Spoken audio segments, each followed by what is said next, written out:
Hi everyone, welcome to my channel. Today's topic is on the taxability in the hands of non-resident Indian in case he sells immovable property in India. I will try explaining the same by covering three aspects. The first being its taxability, the second being the tax exemptions he can claim under the Income Tax Act, and the repatriation of the sales proceeds under the FEMA Act 1999. Now, the first question is whether taxability would arise in a case when non-resident Indian sells his property situated in India. The answer is yes. However, the taxability of the same will depend upon the period of holding of the property by the non-resident. Now, for calculating the period of holding, one thing to note is that for the purpose of computation of capital gains, wherein the cost of acquisition of the property is deducted from the sales consideration to compute the actual capital gain, then in case the property has been inherited by the non-resident Indian and not purchased, then the cost of acquisition of the property along with its period of holding will be computed from the previous owner and not when the property was inherited by the non-resident Indian. Now, if the period of holding of the immovable property held by the non-resident Indian is more than 2 years, then the asset becomes the long-term capital asset and long-term capital gain will be levied at the rate of 20%. If, however, the property is held for less than 2 years, short-term capital asset that asset will become a short-term capital asset and tax will be taxed at the rate of 30%. Now, if the non-resident Indian desires, he may apply for a non-deduction or a lower deduction certificate.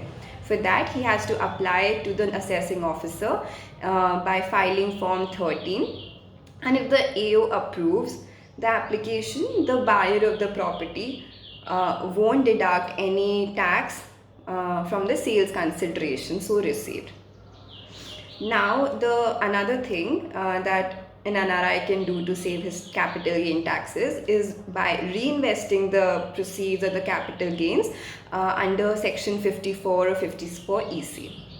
Under Section 54, if the immovable property is a residential property, which is a long-term capital asset for the non-resident Indian, and he reinvests the capital gains by purchasing another residential property in India within 2 years, or he constructs the same within 3 years, then he wouldn't have any capital gain tax liability in his hands.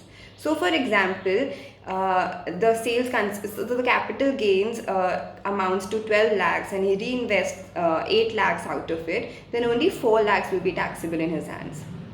In Section 54 EC, the NRI has to invest in case of long-term capital gain. He has to invest in NHAI bonds, which is National Highway Authority of India bonds, or Rural Electrification Corporation bonds within 6 months from the date of the transfer.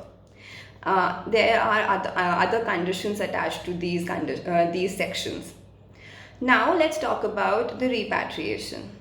Non-resident Indian or person of Indian origin are allowed to repatriate their sales proceeds from property situated in India without seeking any permission of the RBI if certain conditions are fulfilled. What are those conditions? The condition being the repatriation amount shall not exceed $1 million in a financial year, and the deal should be done through authorized dealers only. The non-resident Indians must submit documentary evidences of inheritance to the authorized dealers, and also along with it certificate of the chartered accountant. Now here another important aspect an NRI must consider before transfer of the property in India is taxability of the same in his country of residence. Generally, these countries of residence taxes income of his residence on a global basis. That is, their total income wherever it's earned, it will be taxable in that country. So, a non-resident Indian must make an informed decision before moving ahead with the same. With this, we come to the end of our video. Please ask the queries, if any, in the comments down below, and make sure to like my video if you like its content and subscribe to my channel if you haven't already. Thank you, everyone.